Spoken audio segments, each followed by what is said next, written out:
Je sais que certaines et certains sont curieux d'avoir mon retour d'ancienne Lucasfille sur la série The Acolyte, et puisque je m'étais collée à Ahsoka et sa partie de pétanque, pas de raison que je m'épargne, ni que je ne vous épargne non plus d'ailleurs, ma revue hebdomadaire de la nouvelle série Star Wars sur Disney+.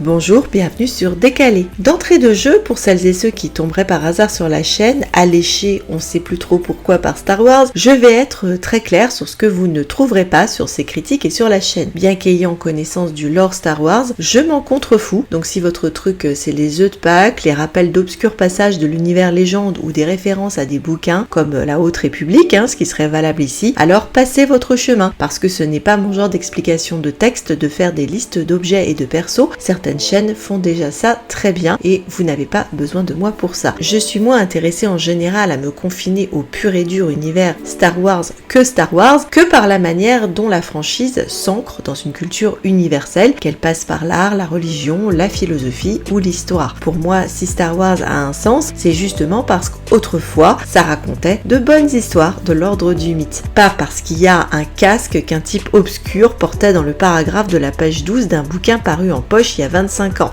Si ça vous intéresse, c'est très bien, moi pas. Je veux dire, si ça fait pas avancer le schmilblick, je m'en tape. Deuxième point, je n'ai à ce point aucune envie de me lancer dans des théories plus ou moins vaseuses de qui est qui et comment ça va se rattacher à tout le bazar. Je me doute qu'ils vont essayer de le faire, mais là aussi je vais être claire, ça tombe bien, c'est mon petit nom. Depuis le désastre de l'ascension de Skywalker, plus rien n'a de sens pour moi dans Star Wars, plus rien ne me touche et tout n'est plus qu'un vague exercice de remplissage et de bouche-trou qui, jusqu'à ce jour, va toujours nous mener à la même conclusion pourrie de la tragédie de la famille Skywalker et d'une fin anticlimatique qui m'a brisé le cœur et dont le cynisme est pour moi l'antithèse de tout le projet de George Lucas. Donc oui, j'en suis en effet arrivée à une méfiance intrinsèque vis-à-vis de tous les projets Disney qui sont de l'ordre de l'absurde, ne serait-ce que la manière dont les persos autour desquels une série est censée tourner finissent par se faire mettre sur la bande d'arrêt d'urgence au profit d'autres persos plus ou moins nouveaux, répondant plus ou moins à l'envie de nous asséner un message bien pensant du moment. Exemple, Boba Fett, Mandalorian et Obi-Wan, ça fait donc 3 sur 4 si on considère que la chouchoute de Filoni, Ahsoka, est à peu près arrivée à meubler chaque épisode, non avec son cœur croisé de plétex, mais avec ses bras. Qu'en est-il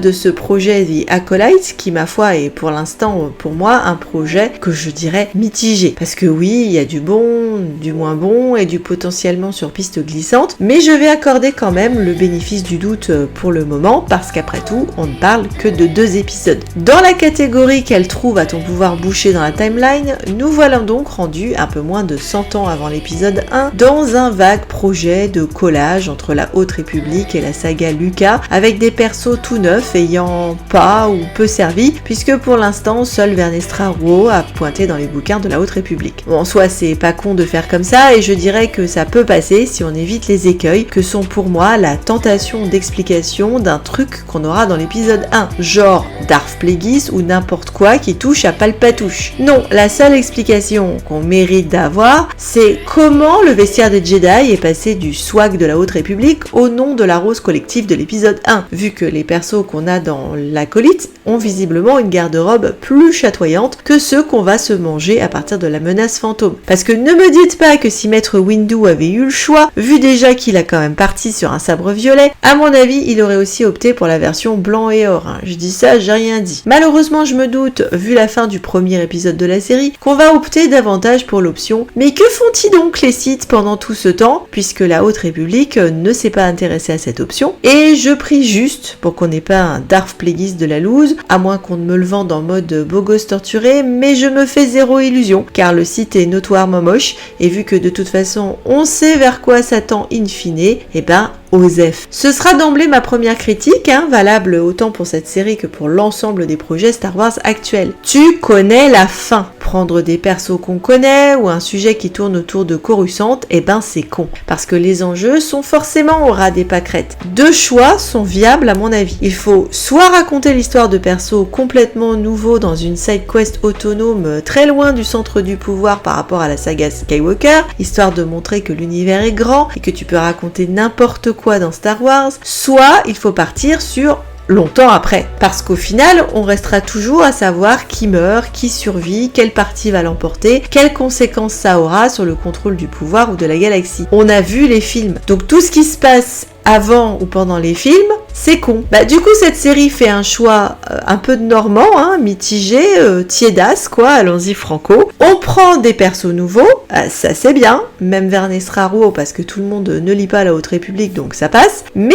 bizarrement, on choisit quand même de baser ça en rapport avec le centre du pouvoir à Coruscant et le temple Jedi. Potentiellement, c'est foireux. Il faudra voir comment ils vont développer ça sur les 6 prochains épisodes, puisque on part sur un total de 8 épisodes dans cette série, avec de la part de la créatrice de la série, Leslie Headland, sur laquelle j'aurai l'occasion de revenir, l'annonce d'une possible saison 2 si la série fonctionne et est renouvelée. Ce qui pour moi laisse entendre le risque d'une fin ouverte dégueulasse en queue de poisson. Là aussi je dis ça, j'ai rien dit, mais ça plombe quand même d'entrée de jeu le côté satisfaisant qu'on pourrait avoir avec une vraie conclusion. Et pourtant le projet présentait plein de choses assez positives dans l'esprit. Il y a à la base l'intention d'utiliser des références similaires à celles prises par Lucas en western certes, mais aussi principalement en matière de ciné asiatique, que ce soit Kurosawa, mais aussi le wuxia et les films d'arts martiaux. Et là je dois dire que certains acteurs au niveau du cast étaient pas bêtes. Il y a la décision d'utiliser principalement des effets pratiques et des décors réels, contrairement au Mandalorian, et je vais noter que les 2 premiers épisodes font un réel effort dans le world building en nous montrant différentes planètes. Moi du moment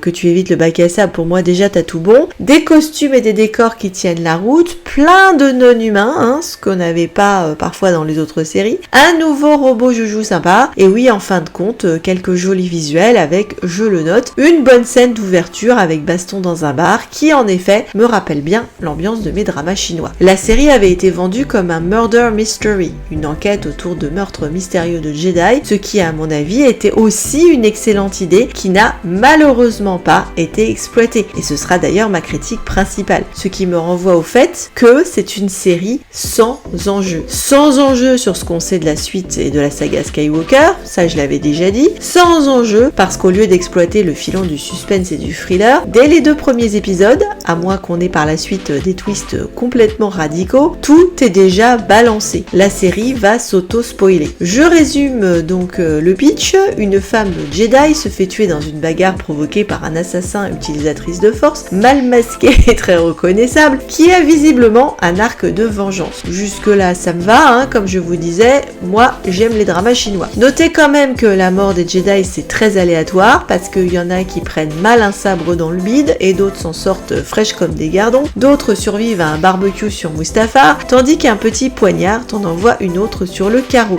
Donc au final on ne sait plus. Et puis on passe sur une mécano qui ressemble bougrement à l'assassin et qui revient, tiens, justement au boulot après une journée de perme. Boulot qui va consister pas seulement à serrer des vis et des boulons pour des vilains némodiens, mais aussi à éteindre des feux de camp dans l'espace, parce que why not? Suspendez toute crédibilité, je suis la première à dire que Star Wars c'est magique, c'est pas de la SF, mais quand même, j'ai eu du mal avec le feu de camp, et ne me lancez pas sur la capacité à survivre au crash de la nana, rien ne va plus. Encore une fois, la mort c'est très aléatoire dans Star Wars. On te fait rapidement comprendre que la Miss, Osha, un mélange entre Rey et Ahsoka, avait une jumelle qui serait morte sur leur planète natale après un incident chelou. Bon, là aussi, les jumelles, j'ai maîtrise en drama chinois, donc ça passe. 2 possibilités s'ouvraient alors à nous, toutes 2 possiblement bonnes. Soit on est sur le yin-yang jumelle, une gentille, l'autre pas, ce qui est bien. Soit on avait la potentialité de la schizophrénie, avec Osha toute seule, puisque la sœur serait bien morte, mais qui va régler ses comptes à l'insu de son plein gré en prenant la personnalité de Mai, ce qui aurait pu aussi être fichtrement pas mal comme projet. Dans tous les cas, on aurait dû logiquement s'attendre à du suspense, puisque le projet initialement était crime et mystère. Et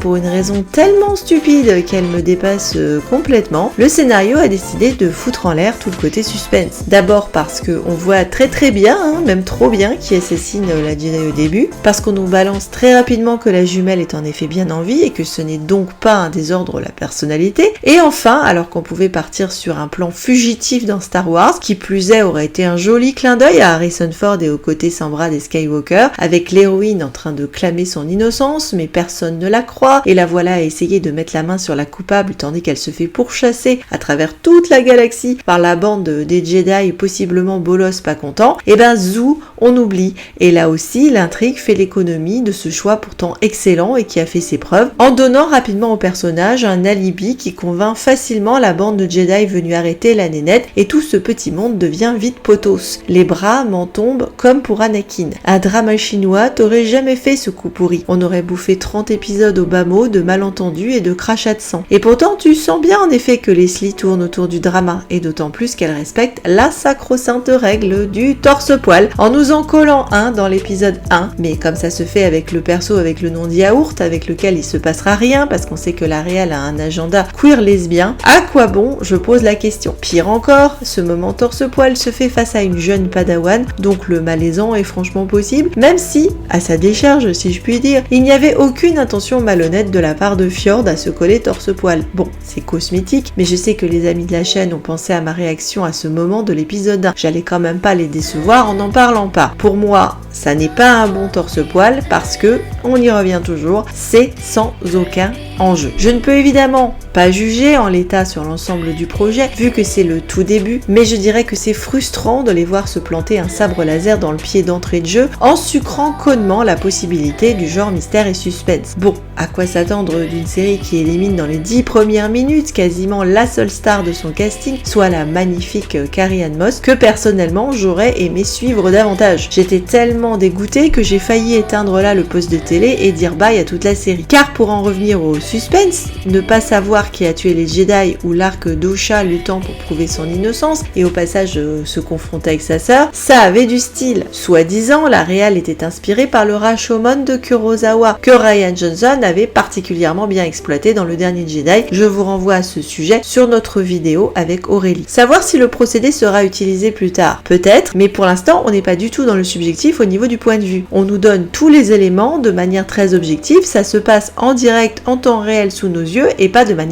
rapport. Du coup, en termes de schmilblick pour faire fonctionner l'intrigue, que nous reste-t-il? Les sœurs peuvent-elles se réconcilier? Rédemption à la clé. Osha arrivera-t-elle à sauver les 2 Jedi restant sur la kill list de mai, vu que 2 ont déjà été dégommés, un par épisode, et parce qu'ils te l'ont mis dans les pattes à la fin du premier épisode, qui est le mystérieux Seigneur Sith qui traîne ses guêtres dans un wannabe acto et sert vaguement de mentor, car par 2 ils vont à mai. Voilà donc le projet. Et puis il y a le sous-texte, et là en effet je vais devoir m'arrêter légèrement sur les controverses de l'extra-diégétique, et la catastrophique façon, comme d'hab, j'ai envie de dire, de marketer tout leur bazar, alors qu'une seule réponse à mon avis devrait toujours primer sur les autres et être la seule à donner aux journalistes. On ne devrait jamais dans les interviews de promo mettre tout le paquet sur « et je veux faire une série queer, c'est le Star Wars le plus gay jamais fait ». C'est absolument débile, et au point où on en est, ça n'est ni provocateur ni révolutionnaire parce que tout le monde le fait. La réal peut en effet tout à fait nous faire du gay et du queer, ce sera pas la première fois dans de la fantasy, du western ou du drama chinois d'ailleurs, sauf que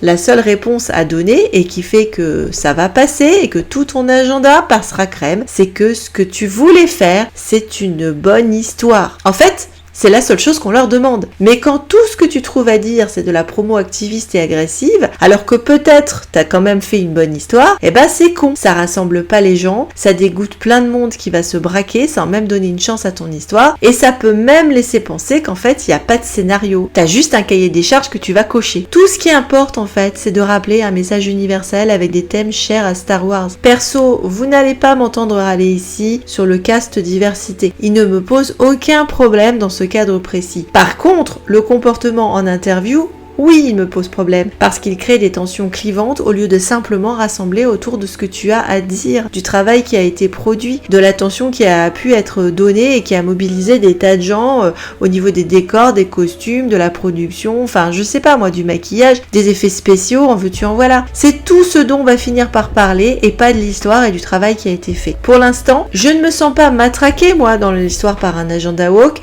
même si je me doute que ça peut partir en couillonnette, mais je me sens par contre être vraiment pollué par les débats extra-diégétiques qui vont d'entrée de jeu affecter la manière d'aborder la série dans un sens ou dans l'autre, que ce soit ce que tu cherches ou que ce soit ce que tu fuis. C'est chiant et il y en a marre. J'aimerais sincèrement que la prod et la réal arrêtent avec ce genre de campagne de promo qui du coup sonne bien tristement comme la parodie faite par South Park de Kathleen Kennedy. Plus de nanas, plus de trucs gays. Alors qu'en soi, moi je m'en fous et ça m'a pas bugué au visionnage des 2 premiers épisodes. Par contre, quid des Jedi qu'on pressent être sur la sellette dans cette série. Pour celles et ceux qui connaissent mes prises de position depuis les Lucasfilms, vous savez que je suis très critique en général vis-à-vis des Jedi. Mais je précise que pour autant, en fait j'ai le même regard critique vis-à-vis d'eux que j'aurais vis-à-vis, mettons, du système démocratique. C'est plein de défauts, ça favorise plein de dérives, ça crée des injustices, il y a souvent des cons au pouvoir, mais en même temps, les intentions sont bonnes et à défaut d'autre chose, c'est peut-être le meilleur système dont on peut disposer. Je suis d'avis qu'il faudrait une refonte de l'ordre Jedi et c'est bien pour cela que j'avais été cruellement déçue par le fait que la postlogie ne soit pas partie à la fin dans cette direction, alors que c'était la seule chose logique à faire et qu'on y a touché du doigt avec le film Le Dernier Jedi. Créer un nouvel ordre qui permettrait de trouver un équilibre plus satisfaisant que la perpétuelle dichotomie Sith et Jedi et son cycle d'affrontement. Bon, on n'a pas eu ça et on n'aura pas ça non plus, puisque comme je l'ai dit, on sait que les Jedi sont bien en place au début de l'épisode 1. Pas d'enjeu,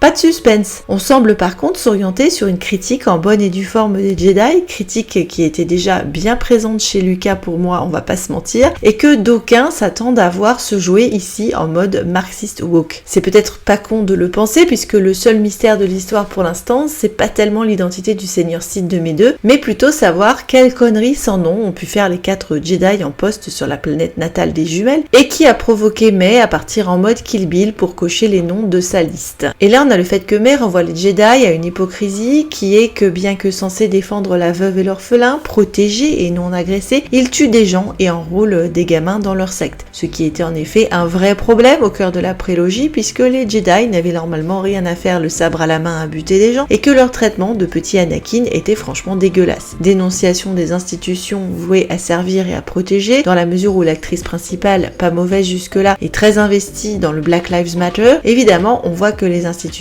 policières sont possiblement dans le viseur. Bon, je dirais que c'est pas nouveau non plus pour Star Wars de dénoncer des institutions de notre monde à nous, qu'elles soient politiques, militaires, religieuses ou en effet ici policières. Bien que je me foute royalement du perso Sith, j'avoue que sa punchline de tuer le rêve a pour moi une certaine résonance que vous pouvez retrouver d'ailleurs en titre de ma revue. Mais il faut se poser la question, y a-t-il encore un rêve à tuer? Y a-t-il un rêve Star Wars alors que Disney enchaîne bide sur bide, controverse sur controverse et que les produits dérivés n'ont pas été la mine d'or qu'ils escomptaient? Star Wars fait-il encore rêver? Interrogation. Et puis par ailleurs, si tuer le rêve c'est tuer les Jedi, là aussi interrogation. Parce que comme je viens de le dire, je pense que George Lucas l'a très bien fait tout seul. Et puis, alors que je n'ai aucun problème avec le fait de déboulonner les Jedi, la série fait paradoxalement tout pour nous les rendre plutôt sympathiques en fait. Et donc, comment vont-ils s'y prendre pour les déboulonner? Le plus surprenant pour moi est que je ne suis plus convaincue d'avoir envie qu'ils le fassent. Autant Mace Windu et consortes étaient des connards apathiques, arrogants, insensibles dans la prélogie, autant ici tout est fait pour te les montrer attachants et quasiment choupinous. Que ce soit Indara, jouée par Carrie-Anne Moss, qui a du charisme à revendre, refuse de se battre, meurt parce qu'elle a distrait son attention sur la protection du barman, que ce soit Torbin en mode méditation non-violence, ou que ce soit principalement Sol, qui est joué, excellente surprise, par Lee Jong-jae, sorti de son jogging de Squid Game, obligé d'apprendre l'anglais pour se fondre dans la peau du personnage, donc qui a un nom qui lui va très bien, parce que c'est entre Soul, l'âme en anglais, et Solaire. Franchement, ça te fait mal au cœur qu'il soit sur la kill list, tellement le perso est sympathique, bienveillant, montrant davantage d'émotions que notre cantine habituelle, ce qui lui est d'ailleurs reproché par sa padawan, ton inévitable adolescente Ahsokaesque, je sais tout, et qui n'aura pas de mal si elle vit longtemps à se fondre dans les moules des Jedi nouveaux de la prélo. Pour l'instant, en ce qui me concerne, Sol est ma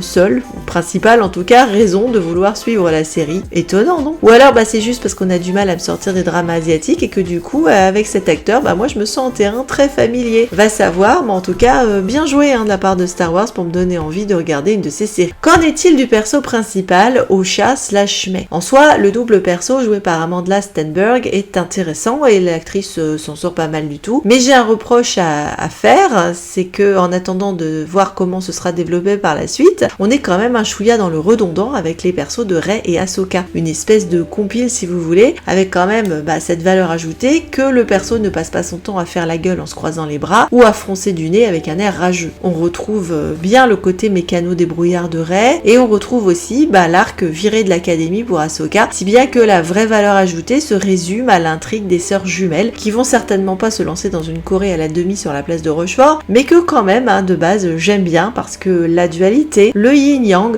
la famille et possiblement la rédemption par l'amour, c'est tout Star Wars. Je mets de côté les agendas politiques de la réal parce que ça me paraît pas pertinent pour l'instant, mais je constate que quand elle parlait en interview de son amour de la Reine des Neiges, même si elle en fait une lecture queer assez bizarre au niveau de la relation des sœurs, s'entend, pas de la caractérisation d'Elsa, je sais bien que c'est une possibilité, bien que ce soit pas la seule, c'était en effet une bonne grille de lecture pour ce qu'elle voulait faire dans son projet Star Wars, car les 2 premiers épisodes te font pressentir que la relation entre les sœurs et leur réconciliation sera bien au cœur de l'intrigue et que tu as cette dualité dans les tempéraments, la manière d'aborder le monde, la relation conflictuelle avec un pouvoir qui peut faire le mal comme il peut faire le bien et qui a causé un trauma d'enfance et qu'on avait très bien avec les personnages d'Elsa et d'Anna. Alors pourquoi pas, tant qu'on ne nous fait pas le coup du méchant inattendu qui sort de son cul, ce qui serait très possible si la créatrice nous fait un twist sur les très vilains Jedi. Touchez pas à Sol quand même. Je sais que les rumeurs bruissent sur ce qui va sortir au prochain épisode par rapport à la force et sa définition ou son utilisation, mais je vais peut-être vous étonner, le concept en soi, s'il nous est livré intelligemment, ne me dérange pas du tout, il faudra voir encore une fois ce qui nous est proposé. Moi je vous dirai avec plaisir la fois prochaine pourquoi d'autres utilisateurs, voire utilisatrices de force et une autre conception de la force n'est pas pour moi une trahison ou un truc dégueulasse. Au final pour l'instant c'est pas la cata, sans pour autant que ça ne m'engage ni ne me hype. Il est vrai que j'y suis allée en touriste complète sans aucune attente. Ça se laisse regarder, consommer sans être oufissime ni mémorable. C'est un fond tout à fait correct qui pâtit par contre selon moi d'erreurs scénaristiques qui auraient pu nous engager sur la voie du suspense et du rebondissement, ce qui n'est en fait pas vraiment le cas jusqu'à présent, d'autant que contrairement à de vrais Whodunit It, on ne nous a pas suffisamment engagés avec les différents persos. On ne les a pas présentés avant de balancer le gros truc de mystère suspense. Merci beaucoup d'avoir suivi cet épisode et vous, qu'en avez-vous pensé? On se retrouve évidemment chaque semaine, en tout cas pendant 4 semaines, pour la critique des nouveaux épisodes. Merci de liker, partager et vous abonner et je vous dis à très bientôt.